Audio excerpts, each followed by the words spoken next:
to ask people to stand, or are you going to do it? I'm going to. You will, yes.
Please stand if you are able.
Please be seated.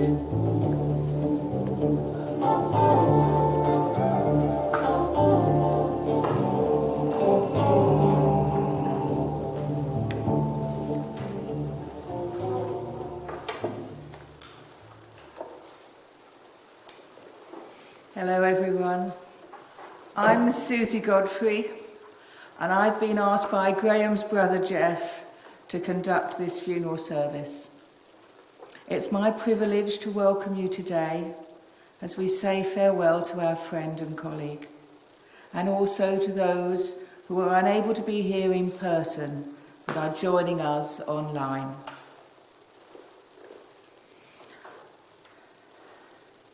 I'm a practicing Christian, and I'm not here as a preacher, just as a friend. I was told that Graham was not a religious man, and I've prepared an informal goodbye to a lovely man that I was glad to have known. However, a Bible, beautiful icons, and a cross were found in his flat. A particularly lovely embossed image of Mary and Jesus clearly meant a lot to him. We don't know a lot about Graham's early life. He was born in 1962, died suddenly and peacefully at home just a week before his 63rd birthday, a month ago today. His parents, Chris and Rita, lived in Bush Hill Park. He had 5 older brothers: Michael, Jeff, Alan, now deceased, Paul, now living in New Zealand, Robert, and a younger sister, Rachel. Sadly, as they grew up, they grew apart. Only Jeff and his wife Wendy kept in touch. Graham developed early onset rheumatoid arthritis and had to give up his job with the local council. He pursued his interests in antiques and collectibles, which he sold on market stalls and car boot sales. Even this proved difficult with his health issues. He loved dogs, having had a beautiful black Labrador named Pepper when younger, but was unable to have one while living in the flat in Edmonton. Living alone with constant pain probably led to his depression and lack of motivation. He had a few close friends from that time, particularly Margaret and Richard Hammond, here in Enfield, as well as Fernando, who lives in Spain, who remained in close contact during his life. They have said that becoming a volunteer at the Clasp charity shop changed his life. We'll hear more about that later. Now, let us listen to Psalm 23. This is often read on such occasions, but we thought this version, set to music and used as a theme tune for the TV show The Vicar of Dibley, would have amused Graham. The Lord is my shepherd, I shall not want. He maketh me to lie down in green pastures. He leadeth me beside the still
I'm now going to say the Lord's Prayer.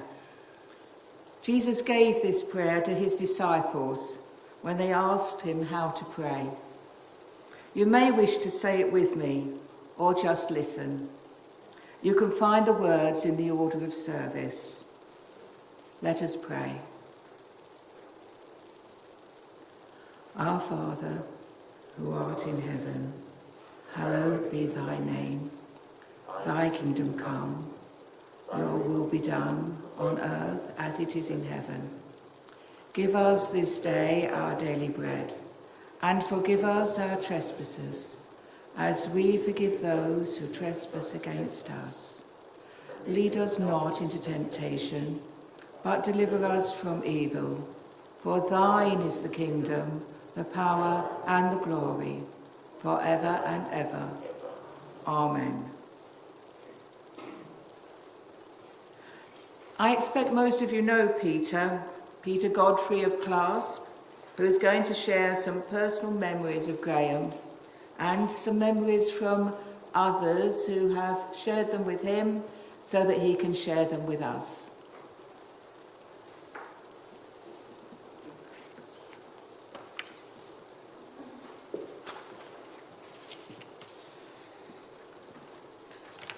Good noon, everybody.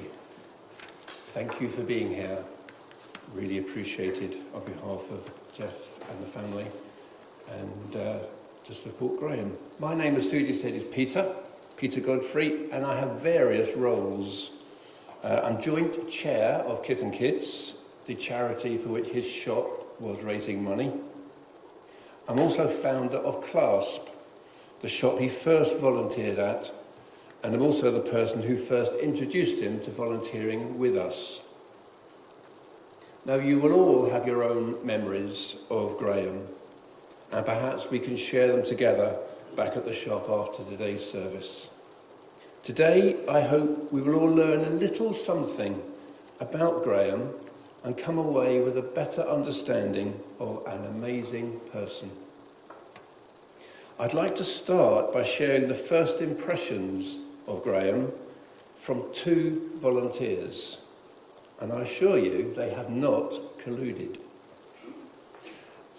A current volunteer, Tina, says, I gave him the nickname of Victor Meldew.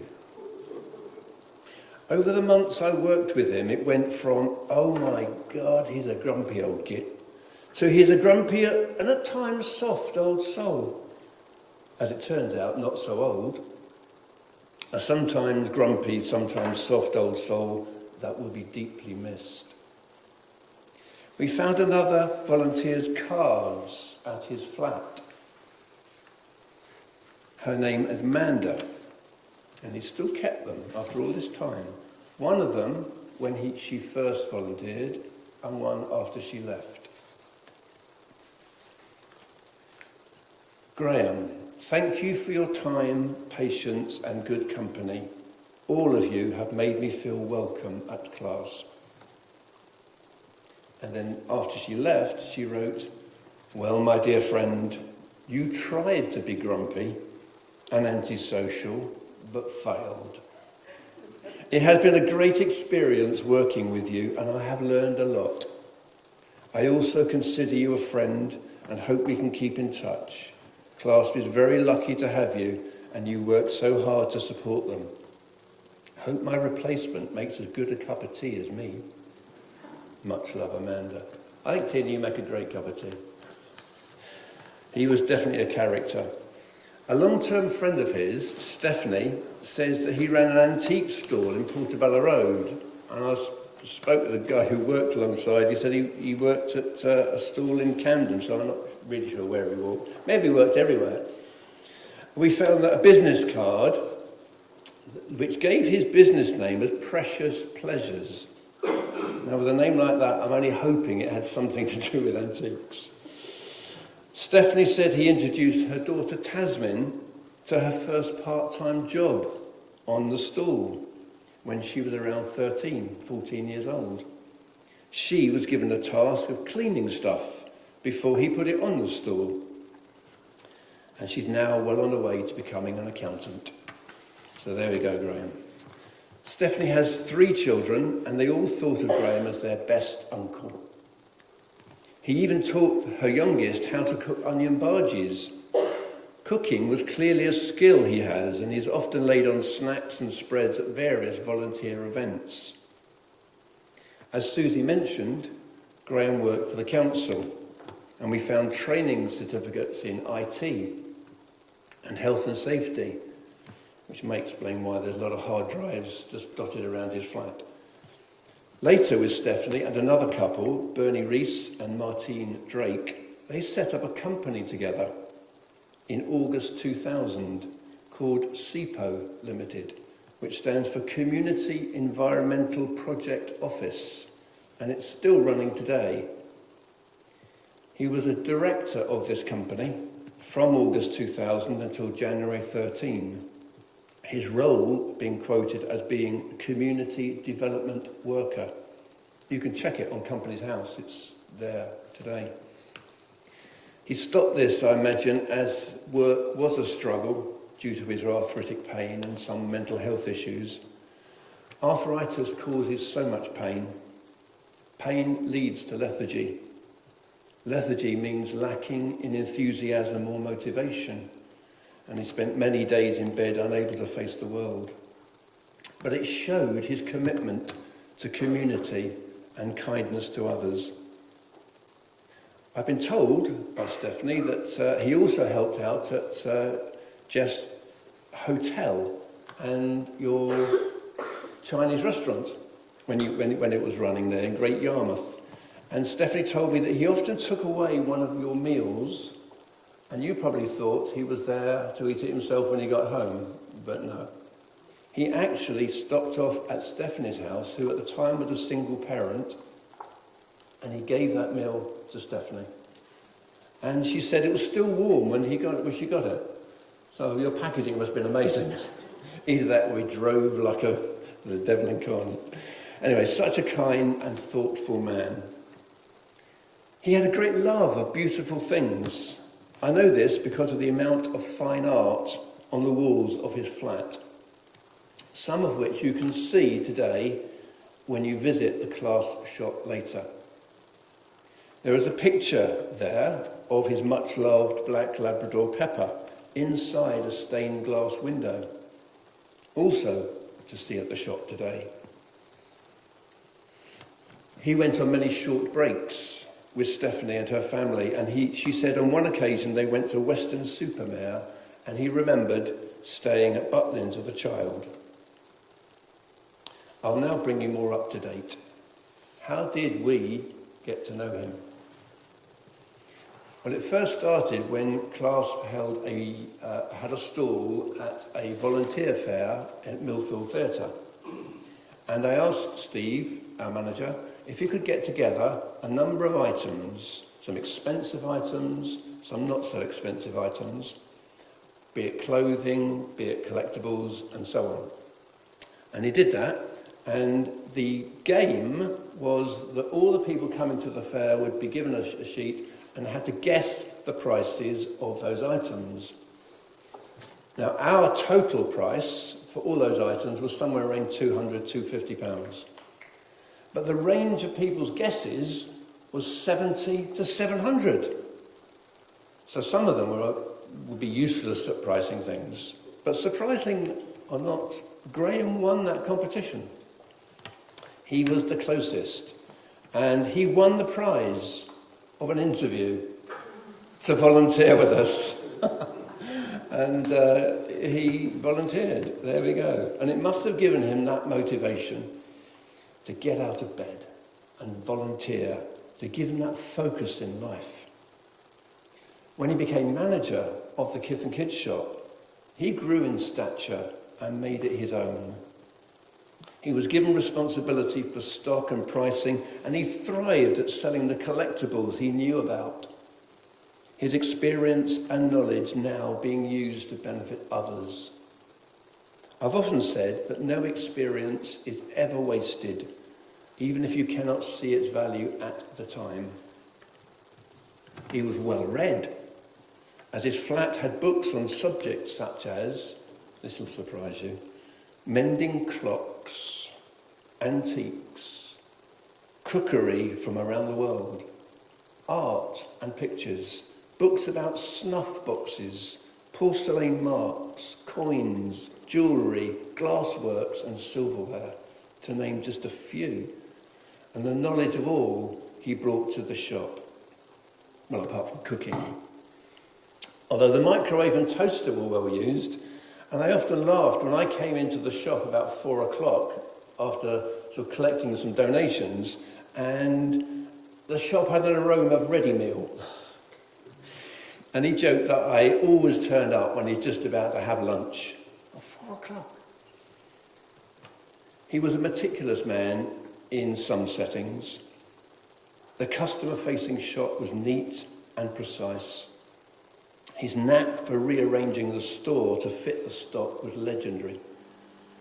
We've already coined the phrase, doing a Graham, when someone moves one item from one place to another. He's not perfect. In fact, we had many minor disagreements about the untidiness of the back office, as he would use it to secure a myriad of places for screwdrivers and such like. Now, why he didn't put them in one place where everyone knew where they were was beyond me. His home was also filled with them. I mean, how many screwdrivers does one man need? Really? But it was the reverse at his home. It looked on first glance as though a bomb might have hit it. There might have been a time I went to see it, didn't get time to clear it up, I don't know.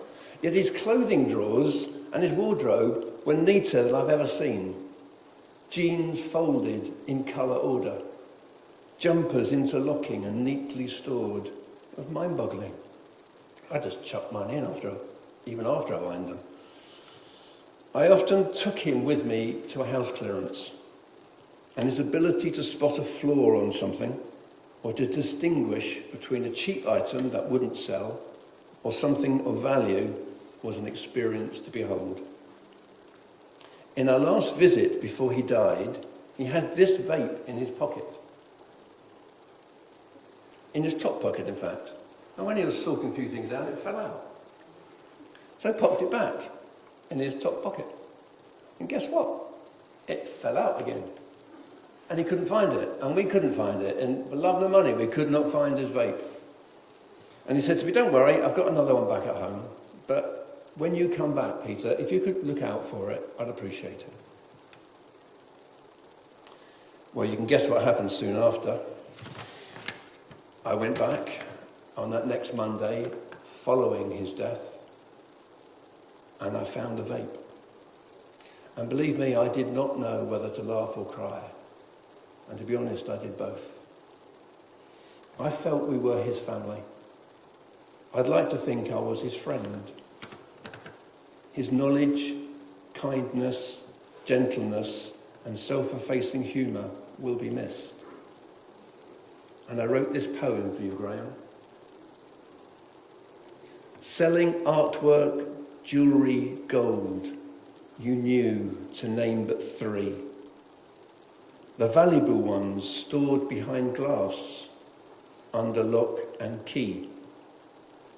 Meticulous in presentation, with an attitude so carefree, respecting everybody, including all of you and me. A kind word doesn't cost too much. He gave these away for free. A gentle act of kindness makes a man, you will agree. Graham, you were the kind of man where bygones were let be. You struggled up a flight of stairs just to make a cup of tea. Rest in peace, our dear friend Graham. That is our last decree. Your legacy will now live on in your apprentice trainee. Let me close with a quote about a man who at the end of his life found life by helping others. He longest lives, who most to others gives, himself forgetting. Rest in peace, Graham. Thank you, Peter. Our next piece of music gives each of us a time to remember our own experiences of Graham's friendship, cheerfulness and kindness. Time to say goodbye, sung by Sarah Brightman and Andreas Bocelli.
And now a poem chosen by Jeff and Wendy, The Dash, written by Linda Ellis and read by a good friend, Emmanuel Mann.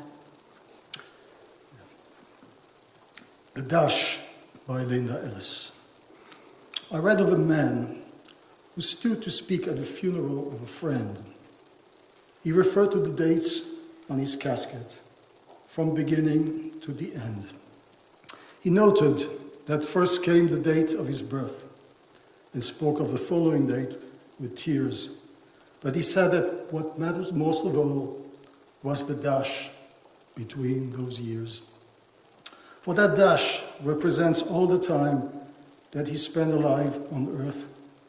And now, only those who love him know what that little line is worth. For it matters not how much we own, the cars, the house, the cash. What matters is how we live and love and how we spend our dash.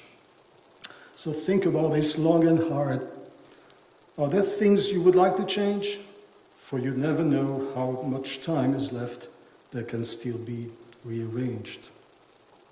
If we could just slow down enough to consider what is true and real and always try to understand the way other people feel, and be less quick to anger and show appreciation more and love the people in our lives like we have never loved before. If we treat each other with respect and more often wear a smile, remembering that this special dash might only last a little while.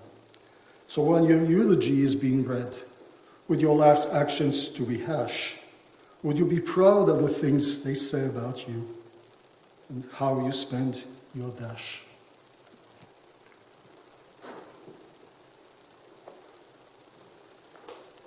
Thank you.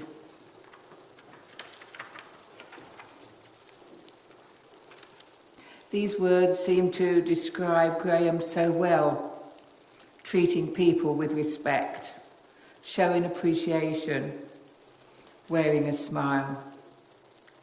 They also challenge us to do the same.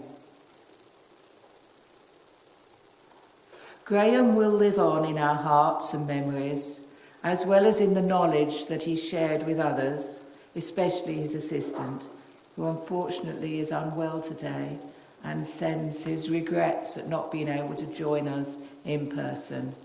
So Liam, we are thinking of you. We know you are thinking of Graham. However, even though others may not have realised it, I believe God sent Graham to that volunteer fair. God recognised his worth and chose him to help others. I believe Graham will be there in heaven when we arrive ourselves. Now, Graham loved to collect things. He also loved a joke. So when Peter found his marbles, which of course he hadn't really lost, we thought he'd appreciate the gesture of returning them to him. So, as you leave today, please pick up a marble from the glass bowl at the front and hold it in your hand while silently saying a goodbye. And take that marble and put it in Graham's bowl on the coffin as we listen to the music of Jerusalem. This was chosen to remind us how Graham loved lively music and got on so well with people of all backgrounds. And then I hope you'll be able to join us at the Clasp shop in Enfield Town for a light lunch and a chance to share more memories of this wonderful man. The address is on the order of service, and we really hope to welcome you there.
Oh,